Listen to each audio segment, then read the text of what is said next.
اعوذ بالله من الشیطان الرجیم بسم الله الرحمن الرحیم. رونو دوستانو، نن ویډیو تاسو ته د قوم په اتفاق او اتحاد باره کې کړم چې هر سړی خپله ذمهواري پوره کړه چې قوم کې اتفاق او اتحاد راشي. نو زه په معاشره کې مړو ژوندو ډېر زیات ګرځم را ګرځم او دعوتي تبلیغ کارم کړم که نه.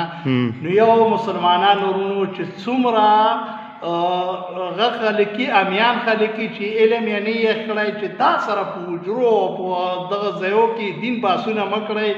دین ډېرې نازکې خبرې د قرآن او د حدیثو چې پوره معلومات خبرې نه وي، دا زیلونه او باسونه او هغه مه کړئ. بس هر سړی چې کوم دی کوشش وکړئ چې الله تعالی احکامات او نبي علیه السلام طریقې په ژوند کې راولئ او تبلیغ کې لږ وخت ولګوئ چې دغه کار پته ورته ولګي دا کار څنګه چل دی، دغه لو چې رانشي پته نه ورته لګي دا څنګه چل دی که نه.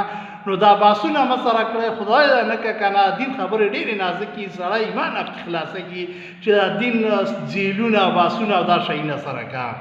بیا دویمه خبره چې کوم دی که نه، علما کرام صاحبان چې کوم دی دا نبي علیه السلام د دین وارثان دي او یو ډېره درنه طبقه ده.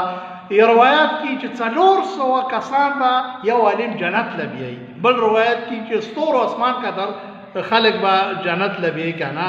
نو زه ډېر قدر او احترام کړم، علما کرامو ته هم دا اپیل کړم د خیبر ایجنسۍ چې اختلافي خبرې په نیټ باندې نه که چې دا قوم کې اتفاق او نفاق نه پیدا کېږي، بی اتفاقی نه پیدا کېږي او بغض او کینه او حسد او دا شیونه نه پیدا کېږي.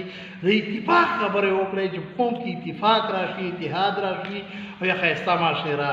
بیا چې کوم دی هر سړي چې کوم دی خپل یو سوچ یو فکر یې دی که نه چې هر سړی دا هغه وکړه چې دین دپاره خواري وکړه چې دین هغه په خلکو کې راشي، طلب په خلکو کې راشي او خلکو کې دینداري راشي او دین طرف ته راغشي. والسلام.